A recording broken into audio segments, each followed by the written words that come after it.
अस्सलाम वालेकुम। मैं हूं कमर मोहम्मद अली और आप देख रहे हैं जंगाल न्यूज़। आज हमने अपने स्टूडियो में मारूफ माहिर तालीम प्रोफेसर शराफत अली ख़ान को दावत दी है। मैं उन्हें खुशामदीद कहूँगा।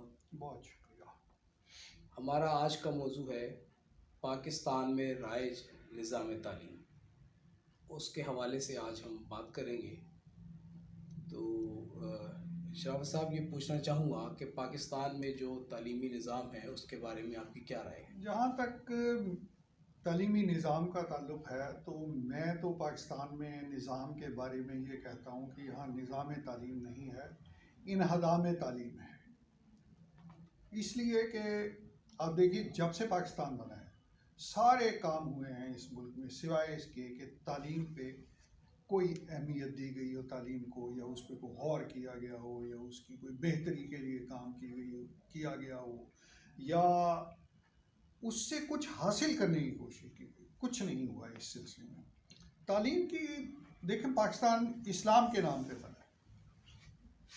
इसी से आप अंदाज़ा कर लीजिए कि पाकिस्तान में तालीम की अहमियत जो है वो दुनिया के दूसरे मुल्कों से कितनी ज़्यादा है।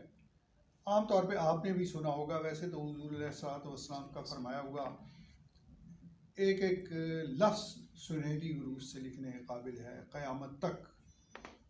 और उसके साथ साथ एक इक़दाम भी, कि जो आपने इक़दाम कर दिया किसी भी मामले में, उससे बेहतर कोई इक़दाम नहीं हो सकता। तो देखिए, हदीस शरीफ है कि इल्म हासिल करो खा तुम्हें इसके लिए चीन ही क्यों ना जाना पड़े।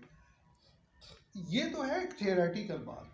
इससे भी ज़्यादा जो अहमियत है वो प्रैक्टिकल बात की है, और वो ये है कि जंग बदर जो कुफ्र और इस्लाम का सबसे बड़ा मार्का था। इसी से अंदाज़ा कर लीजिए कि उसमें जब सारी फ़ौजों की तैयारी के बाद हुज़ूर अलैहिस्सलाम ने दुआ फरमाई थी अल्लाह ताला से, तो ये फरमाया था कि या अल्लाह ताला, अगर आज इस छोटी सी जमात को शिकस्त हो गई, ये मारे गए, तो फिर क़यामत तक दुनिया में तेरा नाम लेने वाला कोई नहीं होगा। उस जंग में जो कुफार के कैदी हमारे हाथ में आए थे जी, उसमें हुजूर सल्लल्लाहु अलैहि वसल्लम ने फरमाया था कि बच्चों को पढ़ाते जाओ और वापस चले जाओ। अब आप मुझे ये बताइए कि चीन में या उस वक्त जो कुफार ने पढ़ाया था, तो क्या पढ़ाया होगा? क्या उन्होंने सिर्फ दीन पढ़ाया था? वो तो उन्हें पता ही नहीं था। तालीम, इल्म हो, ये इल्म है क्या? जानना। हमारे यहाँ सबसे बड़ा अफसोसनाक अमर ये है कि हमारे यहाँ तालीम जो है वो अव्वल तो है नहीं, लेकिन जितनी है उसकी कोई सिमत नहीं है, और उसका कोई अफादा नज़र नहीं आता कि तालीम जो है उसका कोई मकसद होना चाहिए। वो मकसद हमारी तालीम का कोई नहीं है। इसको तो ज़्यादा से ज़्यादा आप ये कह सकते हैं लिटरेसी है बस जी, या ये कि आप अपने नौजवानों को बस इतना सा मौका फराहम कर देना कि वो बाबू बन जाएं और बाबू बन के अपना रोज़गार हासिल कर लें। इससे ज़्यादा अभी तक हमारी तालीम के सिलसिले में कुछ नहीं हुआ है। तो मेरे तो यही ख्यालात हैं, और इससे ज़्यादा मैं क्या कहूँ। अच्छा, जो पस मंज़र आपने बताया है उस हवाले से पाकिस्तान में जो तालीमी निज़ाम है उस पर किस हद तक अमल हुआ है और किस चीज़ की आप समझते हैं कि कमी है? सबसे पहली बात यह है कि एक पहले सोचा जाए कि तालीम है क्या। देखिए, अगर आप स्कैंडिनेवियन कंट्रीज़ की मिसाल लें तो वहाँ शुरू में जब बच्चा जाता है तो उसको ट्रैफिक के उसूल सिखाए जाते हैं, मुआशरे में कैसे रहना है उसको वो सिखाया जाता है। यही उसको सबक भी दिया जाता है, पहले ज़बानी फिर तहरीरी। इसको कहते हैं तालीम। और नतीजा क्या है, जब इस सिस्टम के तहत वो आगे जाते हैं बच्चे, तो वो बेहतरीन शहरी साबित होते हैं। हमारे यहाँ क्या है, तालीमी इदारों में वो गोलियां लेके एक दूसरे के लिए खड़े हुए हैं। क्यों? हमारी तालीम कहाँ से शुरू की जाती है? आ बाबा जा, आ बाबा आ और जा बाबा जा, या अब तो उससे भी काम ज़्यादा ख़राब हो गया है। और वो ये कि जब शुरू में तो ऐसा सबसे इसकी इब्तदा ऐसे हुई पहले कि पाकिस्तान में सियासी मकासद को मद्देनज़र रखते हुए जो प्राइवेट तालीमी इदारे थे उनको नेशनलाइज कर दिया गया। ये पाकिस्तान की तालीम की बुनियाद को कमज़ोर करने के लिए पहला इक़दाम था। उससे पहले गवर्नमेंट के इदारे और तालीमी इदारे जो मुख्तलिफ लोग अंजुमनों ने कायम किए हुए थे, तंजीमों ने कायम किए हुए थे, उनके माबैन बड़ा एक सेहतमंद मुकाबला, जिसे आमतौर पर हेल्दी कंपटीशन के नाम से जाना जाता है, वो होता था। अब जब वो नेशनलाइज हुए तो वो हेल्दी कंपटीशन ख़त्म हो गया, वो नहीं होना चाहिए था। चलिए कोई बात नहीं। उसके बाद कम से कम जो निसाब तालीम था उसको दुरुस्त किया जाता। दो चीज़ें होती हैं, एक है सिलेबस और एक है करिकुलम। ना हमारे यहाँ सिलेबस ठीक है, ना हमारे यहाँ करिकुलम ठीक है। उसमें हमारे सिलेबस में कोई किरदार साजी के लिए काम नहीं होता। किरदार साजी तो बुनियादी चीज़ है, अगर ये नहीं है तो फिर तालीम का तो मकसद फौत हो जाता है। उस किरदार साजी के लिए हमारे यहाँ कोई काम नहीं किया गया। अब जब ये ख़त्म किया गया तो उसके बाद इसकी इस्लाह के लिए चलिए ठीक है, उस दौरे हुकूमत में कोई कोशिश नहीं की गई, हम मानते हैं। जब वो दौरे हुकूमत ख़त्म हुआ और पाकिस्तान में मार्शल लॉ लगा तो उसके बाद प्राइवेट तालीमी इदारे कायम करने की इजाज़त दी गई। प्राइवेट तालीमी इदारे कायम करने की सबसे पहली बात यह कि इजाज़त क्यों दी गई, इसलिए कि हमारी जो रियासत है, हमारी जो हुकूमतें हैं, उनकी प्रायोरिटी में तालीम है ही नहीं। इसको तो वो कहते हैं नॉन डेवलपमेंटल एक्सपेंडिचर। दुनिया में कहीं भी तालीम को नॉन डेवलपमेंटल एक्सपेंडिचर नहीं कहा जाता। भाई यहाँ आप सारा इंफ्रास्ट्रक्चर का वो तामीर कर रहे हैं, उसकी बुनियाद रख रहे हैं, ये नॉन प्रोडक्टिव कैसे हो गया जी? तो इस तरह से इससे जान छुड़ाने के लिए प्राइवेट लोगों को, अंजुमनों को नहीं, लोगों को तालीमी इदारे कायम करने की इजाज़त दी गई। कोई हर्ज नहीं, चलिए अगर आप ये चाहते हैं कि लोग इसमें इन्वेस्ट करें, कोई हर्ज नहीं। लेकिन होना ये चाहिए था कि उनके करिकुलम पे, उनके सिलेबस पे कड़ी नज़र रखी जाती और वो रियासत मुकर्रर करती और एक ही सिलेबस होता। अब हुआ ये कि चूँकि हम एक ज़हनी तौर पे ग़ुलाम कौम है अभी तक। अभी पिछले दिनों एक किताब मुझे देखने का इत्तफाक हुआ कि ग़ुलामी के आखिरी 50 दिन, तो मैं ये सोच के हैरान था कि वो आखिरी 50 दिन अभी तक ख़त्म नहीं हुए, वैसे ही चल रहा है सारा सिलसिला। तो उसमें जो निसाब तालीम था उसको अंग्रेज़ी ज़बान में कर दिया गया। कोई कौम तरक्की कर ही नहीं सकती जब तक वो तालीम को अपनी ज़बान में। ये तो तमाम जो माहिर तालीम है उनकी यही राय है कि अपनी ज़बान में जब तक आप नहीं सिखाएंगे बच्चे को, तो बल्कि मैं तो ये समझता हूँ कि बहुत ही जो बुनियादी तालीम है ना, वो तो बेशक लोकल ज़बान में सिखाई जाए और ओरल हो सारी। बिल्कुल पहली दूसरी जमात में सारी तालीम ओरल होनी चाहिए। उठना कैसे है, बैठना कैसे है। देखो मैं हैरान होता हूँ कि जब मैं पढ़ता था तो हमारे जो असातिज़ा थे, हालांकि मैं तो गवर्नमेंट स्कूलों में पढ़ता था, उस वक्त तो प्राइवेट स्कूल बहुत कम थे, उन्होंने जो कुछ मुझे मुआशरे में रहने के आदाब सिखाए हैं आज तक मेरे ज़हन में वो नक्श हो गए हैं। अब तो हैरत ये है कि आपने सिलेबस ही इतना लंबा चौड़ा बना दिया और इतना मुश्किल बना दिया कि टीचर के लिए के पास तो यही सबसे बड़ा मसला होता है कि वो निसाब तालीम को, आप अपने निसाब को ख़त्म कैसे करवाएं जी। इसलिए कि प्राइवेट इदारों ने तो वैसे ही बहुत लंबा चौड़ा निसाब बना दिया।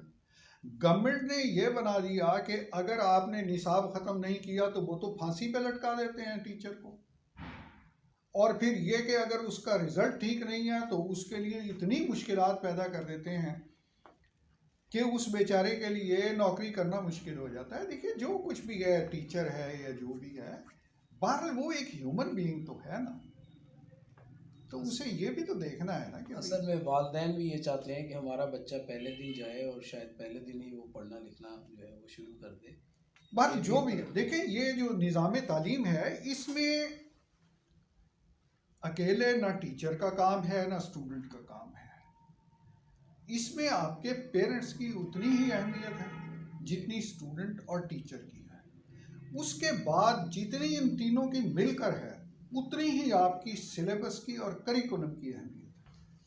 और जब फिर यहाँ से पढ़ेगा बच्चा तो उसके लिए वो रिफ्लेक्शंस जो वो लेकर आएगा सोसाइटी से, वो भी बहुत अहम है। लिहाजा उसकी भी उतनी ही अहमियत है कि सोसाइटी अच्छी हो। मसला आप पढ़ाते हैं बच्चे को कि झूठ बोलना बुरी बात है, जब वो बाहर जाता है तो वो तो देखता है कि जो लोग झूठ बोलते हैं वो मुआशरे में कामयाब हैं। इसी तरह आप उसको कहते हैं कि साहब वोट आपने देना है, पढ़ाते हैं कि वोट जो है वो हकदार को देना है और अपनी ज़ात को सामने नहीं लाना और ये कौमी अमानत है। लेकिन जब वो बाहर जाता है तो वो देखता है कि अगर वो अपने तासुबात के मुताबिक वोट नहीं देगा तो उसके लिए तो जीना हराम कर दिया जाएगा। इसी तरह जैसे आपने किरदार साजी की बात की, तो तालीम तो लोग मतलब बड़े माज़रत के साथ वकला भी हैं और डॉक्टर्स भी हैं, तो उनके असरात जो हैं वो भी नज़र आते हैं वक्तन फ़वक्तन कि यह किरदार साजी में जो तब्दीली नहीं हो सकी, तो ये भी निज़ाम तालीम ये बिल्कुल देखिए तालीम जो है वो उस तरबियत उसके साथ लगी हुई है, और तरबियत जो है वो पहले है। आमतौर पे कहा तो जाता है तालीम और तरबियत, लेकिन हकीकत ये है कि तरबियत पहले है, वो माँ की गोद से शुरू होती है, उसके बाद तालीम होती है। अच्छा, आपने हिस्ट्री पढ़ी होगी पाकिस्तान की कि जब पाकिस्तान बना तो दफ्तर नहीं था, कुर्सी नहीं थी, कोई कागज़ नहीं थे, पेन नहीं थे। आज आप देखिए पाकिस्तान के दफातर में क्या नहीं है। एयर कंडीशन दफातर हैं, कुर्सी कई कई हज़ार रुपए की पड़ी हुई है, बिल्डिंग्स उनकी देखें तो आप हैरान रह जाएं। लेकिन क्या आपके तालीमी इदारे जैसे थे वैसे ही हैं या बेहतर हुए हैं? वैसे ही हैं, बल्कि शायद बदतर हुए हैं। ना उनकी मरम्मत के लिए कोई पैसा मिलता है, ना उनकी सफ़ेदी कराने के लिए, ना टीचर्स की बहबूद के लिए कुछ किया जाता है। कि अभी पिछले दिनों सोशल मीडिया पे भी ये चीज़ आई थी कि आप ये देखिए यहाँ पर जो एडमिनिस्ट्रेशन के लोग हैं, डिप्टी कमिश्नर हो गया, ये सुप्रिटेंडेंट पुलिस हो गया, और बेशुमार हैं, उनकी रिहाइश गाहें कितनी बड़ी बड़ी हैं। लेकिन उसके बरक्स आप ये बताइए कि किसी टीचर के पास कोई रिहाइश है? ये है हमारी प्रेफरेंस तालीम के लिए। सर सैयद से किसी ने जब पहले पूछा था ना कि ये तुम क्या कर रहे हो, तो उसने कहा था कि ये वो काम है कि जिसके बगैर कौम नहीं बन सकेगी। और जब लॉर्ड लिटन उसके सर सैयद कॉलेज का इफ्तिताह कर रहा था तो उस वक्त उसके एक साथी ने उसे कहा था कि आप क्या समझते हैं कि ये शख्स आपका दोस्त है? ये आपका सबसे बड़ा दुश्मन है और ये आपसे तालीमी इदारे की बुनियाद रखवाने जा रहा है। लॉर्ड, आप यकीन रखिए कि ये आपकी कब्र की बुनियाद रखवाने जा रहा है। ये है तालीम की अहमियत। और आप देख लीजिए कि अगर अलीगढ़ यूनिवर्सिटी ना होती तो हमारे और तालीमी इदारे ना होते, और इसी तरह से अगर जामे मिलिया ना होती तो पाकिस्तान का क़याम ही क्या, सिरे से इंडिया की आज़ादी का इम्कान कोई नहीं था। ये है तालीम की अहमियत। ये किसी बाबू ने तो पाकिस्तान नहीं बनाया, किसी ताकतवर आदमी ने तो पाकिस्तान नहीं बनाया, ये तो लोगों ने गली गली फिर कर बनाया है पाकिस्तान। कायदे आज़म ने क्यों बनाई थी MSF? उनको इस बात का इल्म था कि पढ़े लिखे नौजवान लोगों का ज़हन तब्दील कर देंगे, उन्हें बताएंगे कि मुल्क क्या होता है, उन्हें बताएंगे कि तुम आज किस हाल में रह रहे हो और फिर पाकिस्तान बन गया तो आपके क्या हालात होंगे। ये अलग बात है कि हमारी रियासतों ने उसके लिए कोई कोशिश की या नहीं की। करनी चाहिए थी, नहीं की, ये उनकी नाकामी है। तो ये है निज़ाम तालीम की अहमियत। अब देखिए, मुझे इससे एक बात याद आ गई, थोड़ी सी संजीदा बातों से हटकर एक लाइटर नोट पर भी बात हो जाए। मैं गवर्नमेंट हाई स्कूल झंग में पढ़ता था और 6ठी या 7वीं जमात की बात है। तो उसकी चार दीवारी नहीं थी, कोई जो 1956 या पता नहीं कब, उससे पहले कोई फ्लड आया था, उसमें हमारे स्कूल का एक कमरा गिर गया था। पहले ही इमारत बड़ी मुख्तसर सी थी, तो कमरा एक गिर गया था, तो उसकी ईंटें वैसे ही पड़ी थी। ये बड़े शुक्र की बात है कि उस वक्त लोग अभी इतने अक्लमंद नहीं हुए थे कि ईंटें ले जाके अपने घर बना लेते, लिहाजा वो ईंटें वहीं पड़ी थी। तो हमारे हेड मास्टर एक हुआ करते थे, उन्होंने कहा कि भाई स्कूल की चार दीवारी बना दो। वो हमने खुद वो ईंटें रखी, तो 3-3 4-4 ईंटें होंगी ऊपर नीचे, और उसको चार दीवारी डिक्लेयर कर दिया गया। और हम उसका बड़ा एहतराम करते थे चार दीवारी का। एक दिन ऐसा हुआ कि एक देहात से आया हुआ बच्चा था, उसने वो गेट से जाने के बजाय वो उसके ऊपर से चला गया। हमारे हेड मास्टर थे, उन्होंने देख लिया, उन्होंने उसे बुलाया और उसे कहा कि तुमने ये दीवार क्यों फांदी है। वहाँ से इत्तेफाक से कोई थी ही 3-4 ईंटें, उसमें से 1-2 गिरी हुई भी थी, जहाँ से उसने, क्योंकि छोटा सा बच्चे के लिए तो 4 ईंटें फलांगना मुश्किल होता है।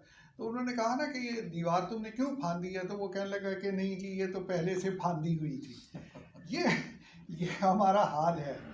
तो लेकिन देखिए कि उनमें भी उन टीचर्स ने किरदार साजी की जो तालीम का हिस्सा है।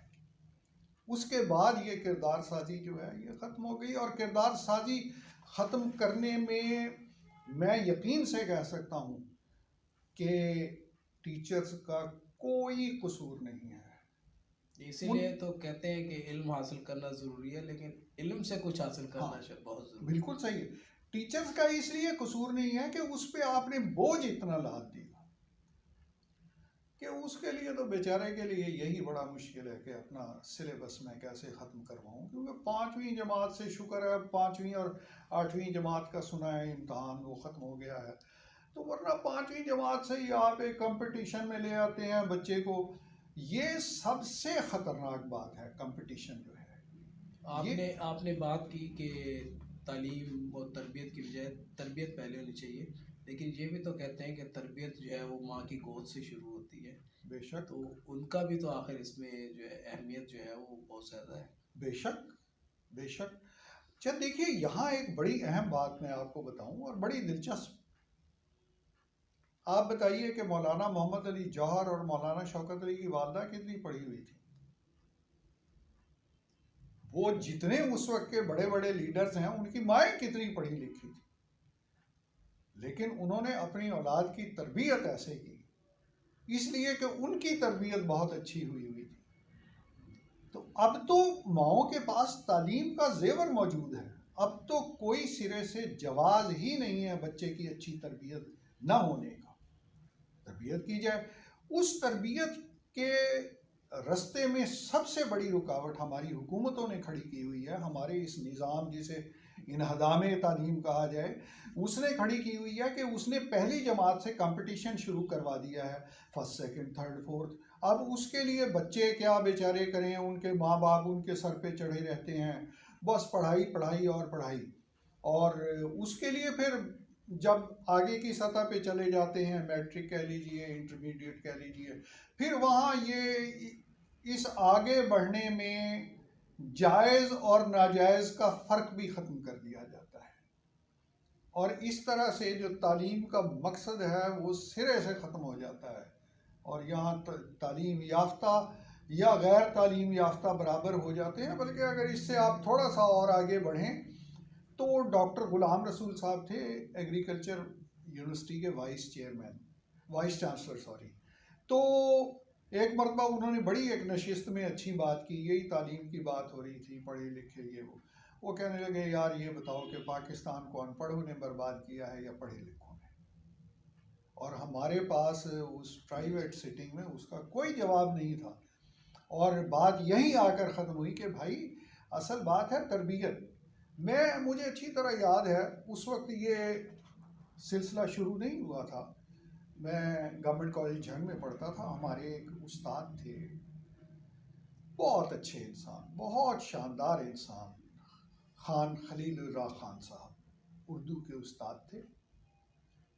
वो हमारी जब स्पोर्ट्स होती थी तो उसमें वो छोटे बच्चे भी आते थे और छोटे बच्चों की दौड़ करवाई जाती थी। तो जब वो दौड़ खत्म होती थी तो वो ये कहा करते थे कि सब बच्चे जीत गए हैं, ताकि इस सतह पे इनके जहन में वो चीज़ आने ही ना पाए, कंपटीशन वाली। इसलिए कि जो एजुकेशन के बुनियादी मकासद हैं, ये कंपटीशन उसके बिल्कुल बरक्स, बल्कि उसकी मुखालिफ चीज़ है। ये कंपटीशन जो है इंसान की ज़ात को बर्बाद कर देती है। और जिन लोगों ने भी काम किया है, दुनिया में बड़े बड़े काम किए हैं, वो सब इस कंपटीशन से हट कर वो अपनी ज़ात में गुम हो गए। अपने मकसद की खातिर उन्होंने सब कुछ भुला दिया। उन्हें इससे कोई गरज नहीं थी कि कोई क्या कर रहा है, और तब वो आगे निकले हैं इस तरह से। तो मैं चाहता हूँ कि यहाँ कोई ऐसा तरीक़ेकार किया जाए कि जिससे ये इस फ़ज़ा को सिरे से बदला जाए। बस एक कौमी ज़बान में तालीम हो, एक सिलेबस हो सारा, ठीक है। जितना मर्जी आप अच्छा इदारा बना लें, बड़ी अच्छी बिल्डिंग उसकी बना लें, उसके क्लासरूम्स में फर्नीचर बहुत अच्छा रख लें, एयर कंडीशनिंग कर लें, जो जी चाहे कर लें, उस एतबार से आप जितनी जी चाहे फीसें लें, लेकिन सिलेबस एक होना चाहिए। क्योंकि अगर आपका सिलेबस एक नहीं होगा तो आपने इस कौम से, यहाँ के रहने वाले लोगों से ये तसव्वुर, ये ख्याल छीन लिया कि हम एक कौम है। अब जिसको जाकर देखो वो रोता फिरता है कि जी ऐसी कौम, ऐसी कौम। भाई आपने कौम रहने कहाँ दी? इसमें सबसे एक दिलचस्प बात यह है कि 1955 में बेंडूंग में कॉन्फ्रेंस हुई नॉन अलाइंड कंट्रीज़ की। उस ज़माने में इंडिया नॉन अलाइंड था, इंडोनेशिया नॉन अलाइंड था, और इंडिया का वज़ीर आज़म था नेहरू और इंडोनेशिया का सदर था सुइकार्नो। उस कॉन्फ्रेंस में नेहरू ने अपनी बड़ी कारकर्दगी बताई कि हम इतनी सड़कें बन गई, इतने कारखाने बन गए, इतनी चीज़ें बनाने लग गए।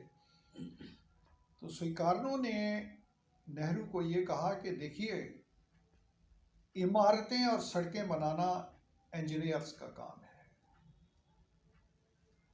दूसरे काम साइंसदानों और महारतकारों के हैं। मेरा और आपका काम है कौम बनाना, वो बनाइए। अब हमारी हुकूमत का तो ये काम था, ये स्कूल बनाना लोगों का काम है, उसमें फैसिलिटीज प्रोवाइड करना पार्टीज का काम है। कौम बनाना हुकूमत का काम है, और वो तभी बनेगी जब मकसद एक हो हर जगह।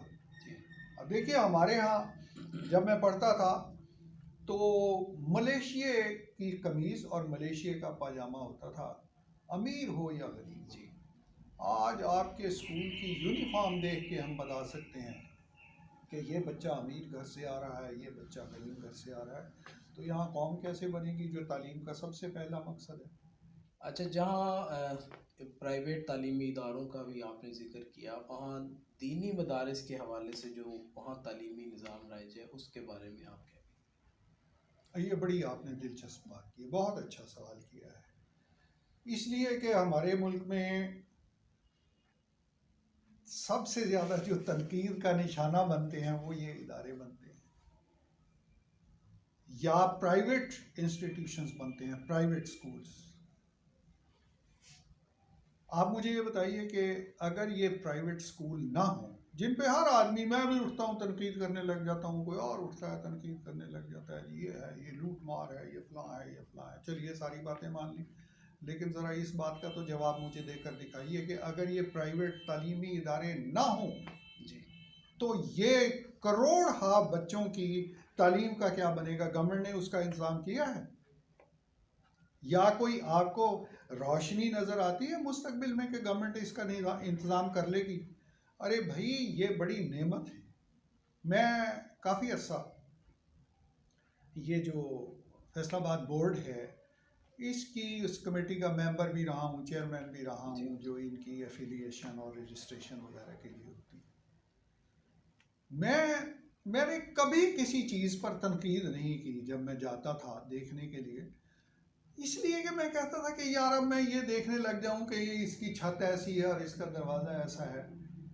भाई बड़ी गनीमत है, ये बेचारे इस माहौल में पढ़ रहे हैं। मेरे जहन में उसी वक्त जो चीज़ आती थी हमेशा, ये चीज़ें देख के, ये जो इनका इंफ्रास्ट्रक्चर है ये कमज़ोर देख के, यकीन कीजिए कमर मोहम्मद अली साहब, मेरे जहन में सबसे बड़ी चीज़ ये आती थी, वो थी जामे मिलिया। अलीगढ़ से लोग आए थे उसमें तहरीक खिलाफत के बाद, और दरख्तों के नीचे लोगों ने बैठकर तालीम हासिल की, टूटे फूटे कमरों में तालीम हासिल की, नहायत कलील तनख्वाहों पे और कलील फीसों के साथ बच्चे। और उनमें गए कौन? डॉक्टर जाकिर हुसैन, सदर बना था इंडिया का।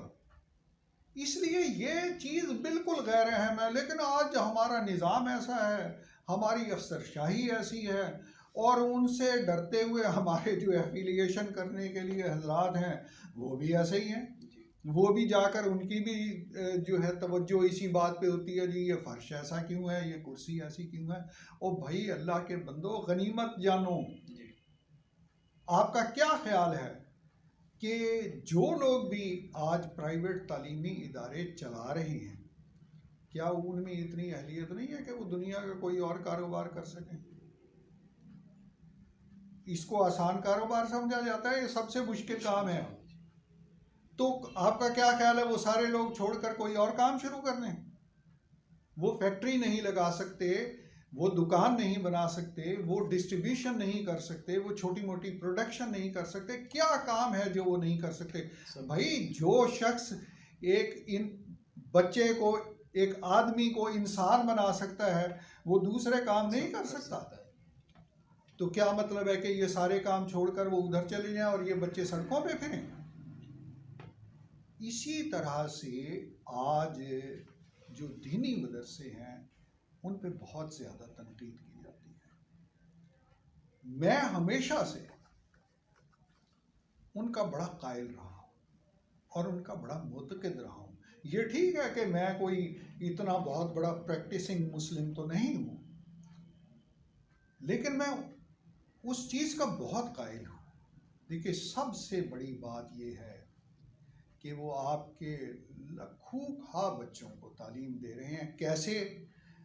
फीस वो नहीं लेते, हॉस्टल का के ड्यूज़ वो नहीं लेते, खाने की जो अखराजात हैं वो नहीं लेते। तो भाई वो जैसे भी हैं उन्हें चलने दो। कभी कहते हैं इनकी रजिस्ट्रेशन होगी, कभी कहते हैं इनको देखा जाएगा, फलां होगा, ये होगा। भाई आप में अगर हिम्मत है तो आप उसी सतह के गवर्नमेंट के इदारे बना लें, बच्चों को वहाँ मुफ्त तालीम दें। तो क्यों जाएंगे बच्चे वहाँ? तो खींच लें इस तरीके से। ये नहीं करना, उनके रास्ते में रोड़े अटकाने। कुछ तो मोहम्मद अली साहब हमारा ये कल्चर बन चुका है कि कहीं भी चले जाएं लेग पुलिंग, शायद इंसिग्निया बन गया है दुनिया में। कहीं चले जाएं, अगर दो चार पाकिस्तानी भी इकट्ठे होंगे तो वो वहाँ भी एक दूसरे की लेग पुलिंग से बाज नहीं आएंगे। और पाकिस्तान में तो ये बहुत ही ज़्यादा है जी, इदारती पुलिंग, लेग पुलिंग भी है। जैसे आपने प्राइवेट सेक्टर की बात की कि बाज़ मतलब सोशल मीडिया पे भी माफिया के अल्फाज ऐसे इस्तेमाल होते रहे, और हालांकि इनमें बेशतर तादाद जो है वो 500 रुपये से तकरीबन 5000 वाली है। इससे ऊपर के तो चंद फीसद स्कूल हैं जिनकी वजह से लोगों को जो है ये मौका मिलता है बात करने का। अच्छा, ये भी कम फहम लोग हैं जो इस बुनियाद पे बात करते हैं। अरे बाबा, असल जो बहुत ज़्यादा 20-20, 30-30, 40-40 हज़ार फीसें लेने वाले इदारे हैं, ये ठीक है कि वो आवाम की जेब पर बहुत बड़ा बोझ है, इसमें तो कोई शक नहीं। लेकिन देखना ये है कि वो इस मुल्क के लिए कोई शहरी पैदा कर रहे हैं, वो तो बच्चा ही ऐसा पैदा कर रहे हैं जो इस मुआशरे में फिट नहीं आता। उस बात पे कोई आदमी तनकीद करने के लिए तैयार नहीं है कि पैसों पर तनकीद कर रहे हैं। सारी हमारी सोच जो है वो जो भी बात हो पैसों पे आके ख़त्म हो जाती है कि जी वो पैसे इतने ले रहा है, वो पैसे इतने ले रहा है। अब जैसे आपने फरमाया ना कि हमारे जो बेशतर तालीमी इदारे हैं वो उनकी फ़ीसें इतनी हैं, 2-3 हज़ार, बस इतनी सी फ़ीसें हैं, उस पे एतराज़ करते हैं। चलिए मैं उनके एतराज़ के साथ हो जाता हूँ, उस वक्त होऊंगा जब ये बताएं कि डॉक्टर के पास जब आप दिखाने के लिए जाते हैं उसकी फ़ीस 2,500 है या नहीं है। जब दवाई लेने जाते हैं एक नज़ले की दवाई, तो आप 500-700-800 रुपए दे के आते हैं या नहीं आते। तो भाई वो तो आपको बुरा नहीं लगता। जो जब आप पिज़्ज़ा लेने जाते हैं तो 1,000 रुपए का या 1200 या 1500 का पिज़्ज़ा नहीं लेके आते। हमारी सोच ऐसी बन गई है, इल्म दुश्मन है हम। तो बच्चे को जहाँ जहाँ से वो तालीम हासिल कर रहा है, वहाँ हमें अगर उसको 2,000-3,000 रुपए महीने में खर्च करने पड़ जाए तो हमें बड़ी तकलीफ होती है। उसी बच्चे को जब हम सैर कराने के लिए लेके जाते हैं और वो कहता है कि जी ये चीज़ मैंने खानी है, बल्कि ये तो पुरानी बात हो गई, अब तो घर में बैठा बैठा रात को 10-11 बजे कहता है कि मैंने फ़लाँ फ़लाँ चीज़ खानी है और मुझे वो मंगवा के दें, तो उस पे हज़ारों रुपया खर्च कर देते हैं। ओ भाई उतना ही पैसा आप तालीम पे खर्च बल्कि करें। बच्चे खुद ही ऑर्डर कर देते होंगे, पता तब लगता होगा जब वो हाँ, पेमेंट होगी। तो ये बच्चे क्यों क्योंकि ऑर्डर करते हैं? मोबाइल की सहूलत और हाँ, सारी सहूलत। बच्चे क्यों ऑर्डर करते हैं? उन्हें पता है कि ये एक्सेप्ट करेंगे पेरेंट्स। उन्होंने उन्हें ये बताया है, अमलन बताया है कि भाई किताब से पिज़्ज़ा ज़्यादा है। अच्छा, जिस तरह हम मतलब हमारे डॉक्टर्स और इंजीनियर्स इतने मतलब हम पैदा कर रहे हैं और आ रहे हैं, लेकिन कोई ऐसा काम नहीं कर सका पाकिस्तान 72 साल में जो कोई एक, हो कि ये प्रोडक्शन पाकिस्तान की है, पाकिस्तान ने ऐसी चीज़ें बनाई हैं। उस हवाले से आप कह रहे हैं। वो भी जनाब जिम्मेदारी आपके निज़ाम तालीम पर है। डॉक्टर या इंजीनियर जब बच्चा बनता है या बच्चे ने बनना होता है, उस पर मेरा ख्याल है 6ठी-7वीं जमात से इस बुरी तरह से बोझ डाला जाता है कि उसको हकीकतन तालीम से, इल्म से और इल्म हासिल करने से नफ़रत हो जाती है। आप कहेंगे कि जी यहाँ तो हमारे तो इतने बड़े बड़े डिग्रियां ले रहे हैं, डॉक्टर स्पेशलाइजेशन कर रहे हैं, इंजीनियर स्पेशलाइजेशन कर रहे हैं, तो मैं माजरत के साथ कहूँगा उनमें 99.9% जो हैं वो भी मजबूरन कर रहे हैं, इसलिए कि वो ये समझते हैं कि भाई ये दौलत इसके बगैर कमाई नहीं जा सकती। जिस दिन वो स्पेशलाइजेशन कर लेते हैं, आप मुझे ये बताइए कि उस दिन के बाद वो कितना पढ़ते हैं? बिल्कुल नहीं पढ़ते। इसलिए कि हमने तो निज़ाम ही ऐसा बनाया कि पहले दिन से पाकिस्तान में पैदा होने वाला जो भी बच्चा है उसके जहन में हम ये बात ले आते हैं कि यार ये पढ़ाई जो है ना, इससे पता नहीं मेरी किस दिन जान छूटे। और मैं देखिए बहुत सारी जगह हैं, जब बच्चा जो है ना तालीम छोड़ता है तो वो बड़ा खुश होता है कि चलो यार मेरी अब इससे जान बची, मैं यहाँ चला गया। वो क्या है? यही वजह है कि हमारा निज़ाम तालीम बेकार है। हमने उसे उस तरीके से नहीं पढ़ाया जैसे पढ़ाना चाहिए, हमने उसकी तरबियत नहीं की, उसके जहन को रोशन नहीं किया। और जब तक जहन रोशन नहीं होगा ये तालीम बेमकसद है, इससे कुछ हासिल नहीं होगा। बड़े बड़े पढ़े लिखे आपने देखा, बड़े बड़े ओहदों पर हैं पढ़े लिखे लोग जिन्हें हम लायक भी कहते हैं, वो लूट मार में लगे हुए हैं। हमारा जो मुस्तकबिल है वो तालीम के एतबार से क्या है? उसको मैं ये कहूँगा कि वो तारीख तो नहीं है, लेकिन सुरंग के उस किनारे पे कोई रोशनी की फ़िलहाल आसार भी नहीं दिखाई दे रहे, इसलिए कि अभी तक जो तवज्जो है वो तालीम की तरफ है नहीं जैसी होनी चाहिए। पिछले दिनों ही आपने देखा होगा कि एक इदारे के एक बड़े अफसर को निकाल दिया गया सिर्फ इसलिए कि वो इस तालीम के शायद मकसद को समझने का कसूरवार था जी। और और उसने किताबें देखी, उनमें देखा क्या है, उनको कहा इसे निकाल दें, तो वो तालीम का मकसद ही है। तो उसे वो चीज़ें तो क्या निकालनी थी, जी। वो उसे निकाल दिया, वो चीज़ें वहीं की वहीं रहीं, तो ये क्या होगा यहाँ का? लेकिन हुकूमत तो अब दावा कर रही है एक निसाब लाने का, और उस पर मीटिंग्स भी हो रही हैं। और वो कहते हैं ना कि जो कुछ भी है फिर सामने आ जाएगा, देखी जाएगी क्या होता है। जी जो हुकूमत हुकूमतें, पहली बात यह है जनाब कि हुकूमतें यहाँ हैं किन लोगों की? अवाम की हुकूमत है क्या? यहाँ तो एक ख़ास तबके की हुकूमत है। जब तक, और उस तबके की सोच भी वही है, जब तक अवामी सतह वहाँ पे नहीं पहुँचेगी, आप कैसे एजुकेशन के बारे में कुछ काम कर लेंगे? वो तो कुदरतुल्लाह साहब ने बड़ी अच्छी बात लिखी थी कि एक मेरे पास ज़मींदार आया, उसने कहा कि जी मैं ज़मीन भी देता हूँ, मैं आपको मदद भी करूँगा और आप स्कूल बना दें। बड़ा खुश हुआ। उसके बाद कुछ अरसे बाद एक और बड़ा ज़मींदार आ गया कि जी हुजूर ये आपने क्या किया? उसने कहा क्यों, क्या हुआ? कि आपने मेरे इलाके में स्कूल बना दिया। उसने कहा भाई आपके इलाके, वो तो फलां साहब जो थे वो मुझे इतनी मदद करके गए। उसने कहा नहीं जनाब, आप आपकी मैं और आपको पैसे देता हूँ, आप उसके इलाके में स्कूल बना दें। गोया दोनों का मकसद जो है, इनफैक्ट कौम को, आवाम को, बच्चों को तालीम देना नहीं था, बल्कि उसको लेट डाउन करना था अपने मद्दे मुकाबिल को। इससे कम से कम ये बात ज़रूर साबित होती है कि जब तालीम आ जाएगी तो फिर इनकी बातें नहीं चलेंगी। तालीम याफ्ता आदमी जैसी भी तालीम हो, खा वो पाकिस्तानी तालीम ही क्यों ना हो, जो हमारा निज़ाम तालीम है, जिसमें अभी बहुत सारी इस्लाह की ज़रूरत, बहुत सारी, ख़ास तौर पर जो हमारी प्राइमरी सतह है, या इसको आप और आगे ले जाइए तो 8वीं जमात तक की जो सतह है, इसमें बहुत ज़्यादा इस्लाहात की ज़रूरत है। इसके बावजूद तालीम याफ्ता आदमी बहरहाल बाशऊर होता है। उसमें कम से कम इतना शऊर ज़रूर आ जाता है कि मेरा राज़िक ये शख्स नहीं है।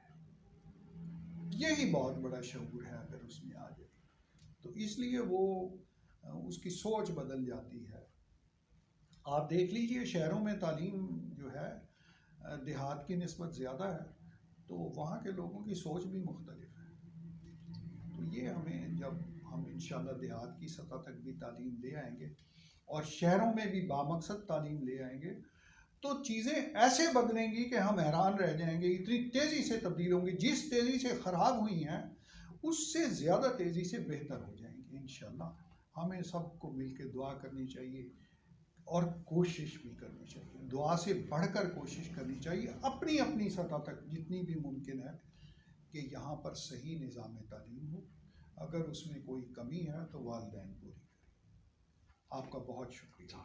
नाज़रीन, इसके साथ मुझे कमर मोहम्मद अली को और हमारे आज के मेहमान प्रोफेसर शराफत अली ख़ान को इजाज़त दीजिए। अल्लाह हाफिज़। पाकिस्तान